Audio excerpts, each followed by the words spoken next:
conductor de Informe Capital en Capital 21. Juan, ¿cómo te va? Muy buenas tardes. Bueno, creo que todavía no tenemos listo el enlace con Juan Becerra Acosta. Lo tenemos. Bueno, es que andan distraídos hoy los compañeros poniendo atención a lo que está ocurriendo sobre los medios, en Sputnik, en RT, y de eso y mucho más vamos a saludar, vamos a platicar con Juan Becerra Acosta, conductor de Informe Capital en Capital 21. Querido Juan, ¿cómo estás? Muy buenas tardes. Querido Vicente, pues muy contento de saludarte a ti y a todo el auditorio. Abrazo muy fuerte. ¿Cómo ves la situación en México, en el mundo, complicada y con una batalla de narrativas que bien vale la pena analizar, Pues ya lo platicaba con Quique Legorreta, con la doctora en la mesa de diálogo, León Krause.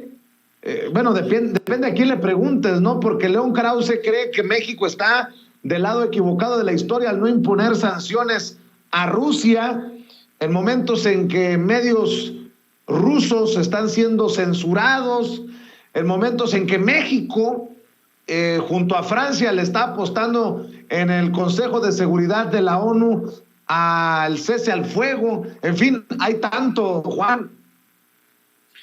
Oye, Vicente, yo creo que habríamos de preocuparnos cuando llegase a darse el momento, si es que ocurriera, que espero que no, que León Krause dijera que las cosas se están haciendo bien a través del gobierno mexicano, porque esto sería significativo de que hubiésemos regresado a un esquema del cual estamos huyendo y por el cual estamos construyendo una transformación. ¿Qué podríamos esperar que dijera León Krause sobre la política exterior mexicana en la actualidad? Pues es un mini-me de su papá, ¿no? Que compara a personajes históricos con personajes de la actualidad que verdaderamente son impresentables y que se vio beneficiado por el salinismo en absolutamente todos los sentidos. Hasta dieron ahí los recursos para que creara el intento que tuvo de una maquinaria de manipulación de conciencias a través de la identidad de los mexicanos, que es la misma historia. De chavo le escribe a su papá. Tiene un Edipo que junto al suyo, el de Manuel Acuña, sería fresa, Vicente, sería menor, pero no es el único discurso, Sí, ¿te acuerdas de Manuel Acuña que termina su nocturno a Rosario escribiéndole a su novia, diciéndole, y en medio de tú y yo, mi madre, como un dios? No, pues, así acabó. Pero la narrativa es por muchos lados. ¿Sabes qué, Vicente? No sé si alcanzaste a ver, porque no causó tanto ruido, porque no se retomó como hubiera esperado sus autores.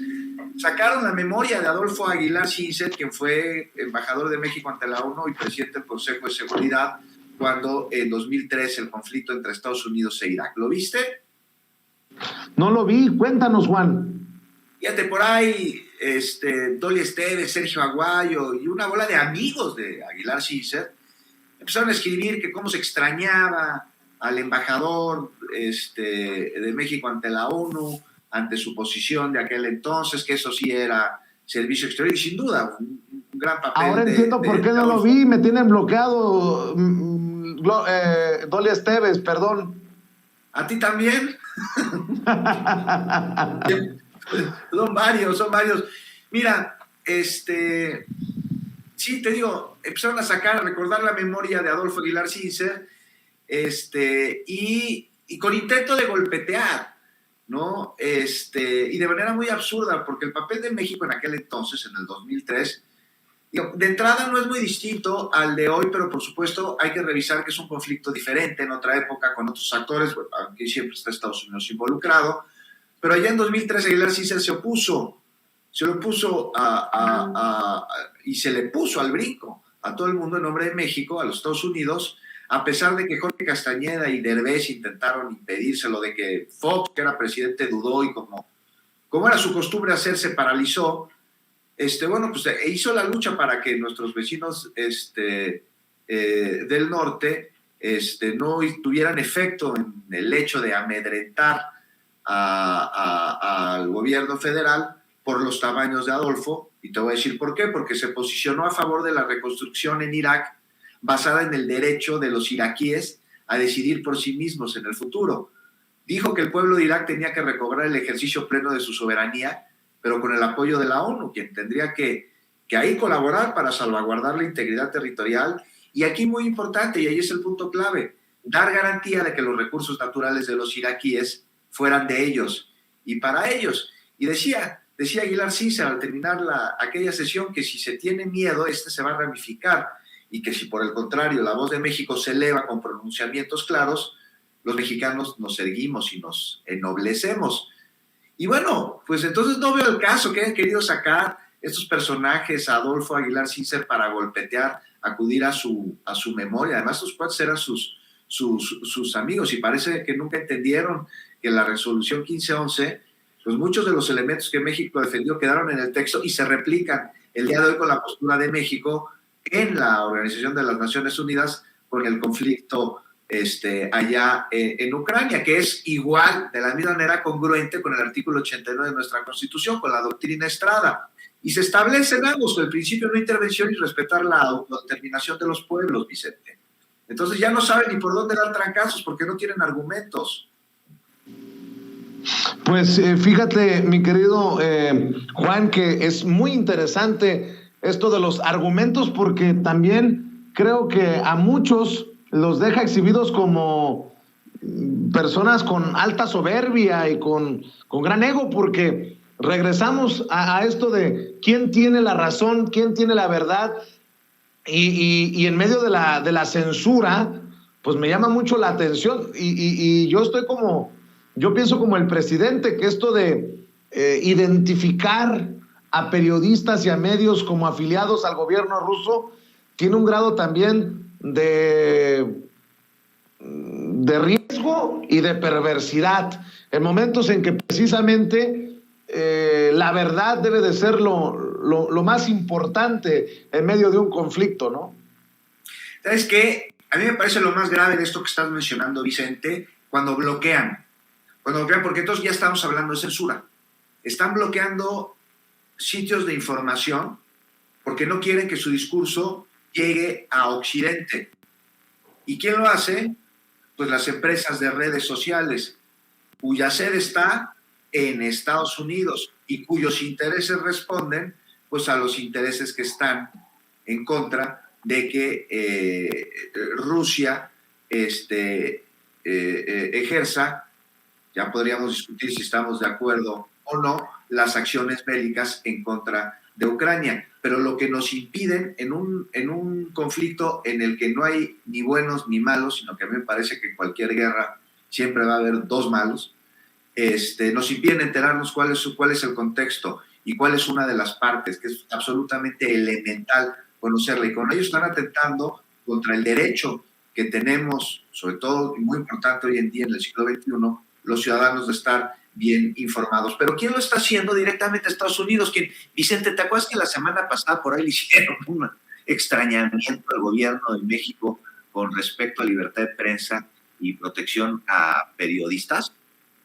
Sí. No, bueno, para analizar la relación bilateral entre México y Estados Unidos bajo este esquema de libertad de prensa y de censura, porque si bien tenemos un embajador con raíces pues, de este lado del río, que es Salazar, él de ninguna manera va a velar por los intereses de México antes de los Estados Unidos, para nada, y eso hay que tenerlo súper claro. Lo vemos con su sombrero, en diferencia de lo que sea con el anterior, con Christopher Landó a Salazar. Yo sí le compro que disfrute de una mordida de chicharrón con cueritos, pero eso no quiere decir que podemos confiar en él. Con el sube y baja de la reforma eléctrica, en donde en cuestión de horas se pasó de sí, está todo dar, aún nos preocupa. No olvidemos aquí el papel injerencista de los Estados Unidos hacia el resto del mundo, es parte de su esencia, de su tuétano. Y entonces, bajo el eufemismo máscara de ayuda humanitaria, invade países o provoca conflictos o agarra partido en uno de ellos. Y en medio de uno, el que hoy vivimos, la semana pasada, el secretario Blinken hace un llamado al gobierno de México, así pues preocupado, ¿no?, por la situación de violencia que se ejerce contra los periodistas en nuestro país, al tiempo en el que vemos sincronizado en medios de allá, como el Post, que colocan a alguien que no es periodista, Carlos Loret como víctima, así, en una plana completa que más que periodismo parece pues un anuncio de una obra de Broadway. Y a ver, Vicente, parece que Blinken no está informado. En efecto, hay asesinatos de periodistas, pero estos ya no vienen del gobierno federal como era antes. O sea, ya no sale la orden de la Secretaría de Gobernación o del Palacio Nacional. Y sí, es un tema que requiere atención inmediata, sin duda, pero a diferencia de antes, esta se ha dado y se revisa el mecanismo. En efecto, necesita mejorar, pero no es solo de voluntad, también hay acciones. Y dicho esto, y regresando, te pregunto, Vicente, o sea, ¿tú de veras crees que Blinken y el gobierno estadounidense están preocupados por la información, por el derecho y libertad de prensa, por los periodistas? Porque si es así, pues que liberen a Julian Assange. Exacto. ¿Con qué autoridad moral pretenden ir por el mundo hablando de libertad de expresión cuando buscan aplastar a Julian Assange, el fundador de Wikileaks? Oye, y por no dejar, yo sé que muchos se enojan, pero se trata de exhibir también a personajes. Lili Téllez, si por Lili Téllez fuera, le exigiría al presidente Andrés Manuel López Obrador que rompiera relaciones con Rusia. Ah, ¿ya lo hizo? Perdón, Lili Téllez en Twitter. México debería de anunciar que detiene todas sus compras de armamento ruso y de partes o de refacciones para helicópteros. También debe de suspender todo tipo de interacción, cooperación, programas e intercambios de las Fuerzas Armadas mexicanas con las Fuerzas Armadas rusas. No. Si por los panistas fuera, que declare la guerra a López Obrador a Putin. No, bueno, pues esta parece que trabaja para el gobierno de Ucrania, ¿no? No me llama la atención que publique este tipo de comunicados porque la ignorancia es valiente, muy valiente en el personaje de Lili Téllez, que pues parece que tomó el escaño legislativo como un escenario, porque lo que ella es gente de escenarios, de reflectores, actriz que jugaba a ser periodista y que leía el prompter, ¿no? Es peligroso este tipo de declaraciones que hace desde una tribuna legislativa, porque ella es senadora de la República. A título personal puede opinar lo que quiera, pero oye, está representando a mexicanos. Que no se le olvide a Lili Téllez que su papel es de representación popular, independientemente de cómo haya llegado. Y aquí, no sé si me permites una reflexión. Sí, claro. No hay que olvidar, nada más no hay que olvidar una cosa. O sea, esta transformación se tiene que llevar a cabo y todos tenemos que ser muéganos en ella, pero no nos la compliquen. No olvidemos cómo llega Lili Téllez al Senado de la República, por un voto masivo por Morena. Un voto masivo por Morena que puso, pues no sé si de manera ingenua o por qué, personajes tan impresentables como Lili Téllez que terminan chapulineando a otro partido. Afortunadamente se largó al PAN, donde ya la tenemos muy bien ubicada y además donde comparte valores y criterios. Pero sí, este asunto de Lili Téllez y de dónde viene, enciende un foco para que esta transformación que está llevando y que se tiene también que dar al interior del partido Morena y del obradorismo y del movimiento de la 4T, pues no repitamos este tipo de errores que hemos tenido en el pasado.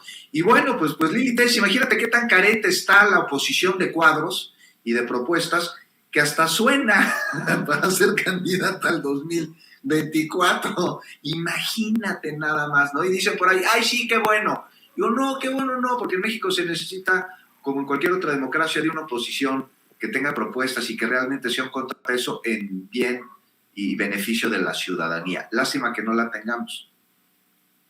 Oye, y nada más para cerrar, Juan, la responsabilidad de los medios y de los periodistas en torno a una situación tan delicada como el presunto fusilamiento de personas en Michoacán. Muchos ya dan por hecho de que sí, ya parece que vieron los cadáveres, los documentos, las pruebas de ADN y dicen 17 personas fueron asesinadas brutalmente en este fusilamiento. Entre esas personas, Felipe Calderón. Y bueno, de muchos colegas no me sorprende. Bueno, aunque colegas sería decirles comunicadores, periodistas, hay muchos que son literalmente mercenarios de la comunicación, pero me preocupa que en un tema tan delicado haya tanta ligereza para reportar y hasta para enjuiciar al gobierno del presidente Andrés Manuel López Obrador por no tener la información lista, la información oficial a la mano. ¿Cómo ves tú esta situación? A mí me preocupa, porque una cosa es políticamente el golpeteo al presidente Andrés Manuel López Obrador, lo otro es ya jugar con vidas humanas, Juan. Es que coincido contigo que es muy preocupante, Vicente, y estamos un poquito en ascuas sin tener información verificable sobre lo que realmente sucedió en este hecho que, insisto, muy, muy delicado allá en Michoacán, donde tenemos que ser muy prudentes, sobre todo quienes ejercemos el oficio del periodismo a la hora de comunicar lo que está sucediendo, no adelantarnos a investigaciones, no especular, que parece que se ha convertido en deporte nacional en varios medios de comunicación, la especulación, la sugerencia, la opinión disfrazada de investigación. Aquí se tienen que llevar a cabo investigaciones a través de diligencias puntuales por parte de las instancias de seguridad y de justicia, tanto estatales, no sé si se vaya a traer el asunto a instancias federales, pero en cuanto al tratamiento periodístico, muchísimo que desear, y va viendo más allá de fondo, esto habla, sin saber bien cuál es el resultado, de desestabilizaciones geopolíticas amparadas por el cuarto poder, que es el poder del periodismo. Y te digo, antes de hacer un juicio, antes de determinar qué es lo que está sucediendo, esperar lo que dicen las investigaciones, y bueno, sí mencionar a manera de opinión, que quede claro, que pues es altamente sospechosista que ahí se trepe Felipe Calderón inmediatamente, como siempre hace, a golpetear y hablar. Siempre hace, menos cuando pues detienen algún colaborador suyo durante su gobierno en Estados Unidos o le determinan alguna pena, porque ahí sí ya se queda muy calladito. Tiene el cinismo de trepar un tweet hablando de abrazos y balazos sobre el asunto de Michoacán, diciendo que los abrazos, ¿no? Pero los asesinos, bueno, él le daba premios a los asesinos, y no solo abrazos, y los tenía trabajando para él. De eso sí no habla, de eso sí no habla. Querido Juan, yo le voy a pedir a las personas que nos están viendo y escuchando, a las miles de personas conectadas en nuestros canales de Sin Censura, que también estén al pendiente de la cobertura, del trato periodístico que se le da a los hechos y dichos más importantes en nuestro país y en el mundo, con lo que hacen ustedes en Capital 21, en donde también te pueden seguir y obviamente que te apoyen en redes sociales, Juan. Muchas gracias, Vicente, como siempre, muy generoso. El Twitter, Juan Becerra Costa, ahí me buscan, ahí le voy a aparecer.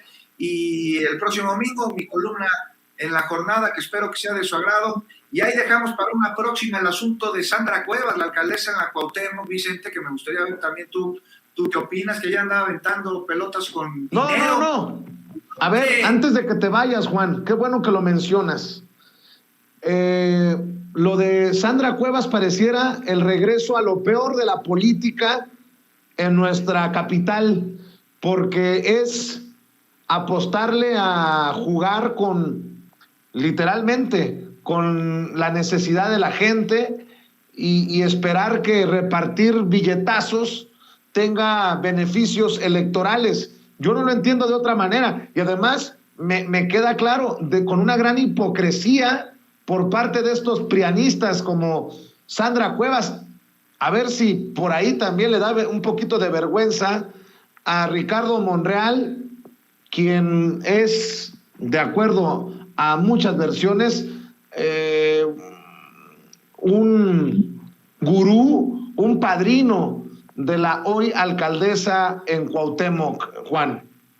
No, lamentables imágenes las que estamos viendo ahorita en la pantalla. Está el globo con el billete de 500 pesos que se los dio a manifestantes que acudieron a movilizaciones promovidas y organizadas por ella, en un regreso, ya déjate tú a la peor época del prianismo, a mí me recordó al circo romano y a la barbarie que representaba. Yo me pregunto una vez más, ¿y dónde está el árbitro electoral señalando este tipo de conductas? Porque ahora resulta que ya si eres paisano en Estados Unidos no puedes votar en la consulta de revocación de mandato. Si quieres invitar a la participación ciudadana a través de la consulta, no lo puedes hacer, sin importar si incides en la intención de voto o no, que no se debe incidir. Pero tú sí puedes andar participando en spaces de Sí por México, como se llaman estas franquicias Claudio X González, y no dices nada cuando la alcaldesa Cuauhtémoc anda regalando dinero a la ciudadanía con una soberbia y una prepotencia y una ilegalidad que cobran lo que Vicente. Es de veras, los contrastes son absurdos. Sí, un absurdo, definitivamente. Estas pelotas con 500 pesos, billetes de 500 pesos pegadas, es una locura y ojalá que la ciudadanía abra los ojos ahí en la alcaldía Cuauhtémoc. Querido Juan, entonces, ¿a qué horas por Capital 21 y en dónde en Twitter? En Twitter, Juan Serra Costa, y ahí les voy a aparecer. No se vayan a confundir con mi hermano Juan Pablo, porque ese como que jala para otro lado. Yo soy nomás Juan Serra Costa. Y en Capital 21 los espero a las 9 de la noche con Azul Alzaga, de lunes a viernes. Hoy nos vemos ahí a las 9, se va a poner bastante bueno. Muy bien, pues te mando un abrazo y muchas gracias por pasar aquí a Sin Censura para dejarnos tus comentarios, tus opiniones y nos vemos muy pronto, Juan. Eso espero, Vicente, y mientras tanto un abrazo a ti y a todo el auditorio que nos hace el favor de acompañarnos. Gracias, un abrazo. Bueno, antes de irnos a la pausa comercial y regresar para cerrar, mi querido Toño, te pregunto, y grábeme, don David, ¿estás preparado, Toño, para ver esto? Por su pollo, ya sea lo que vas, mi querido.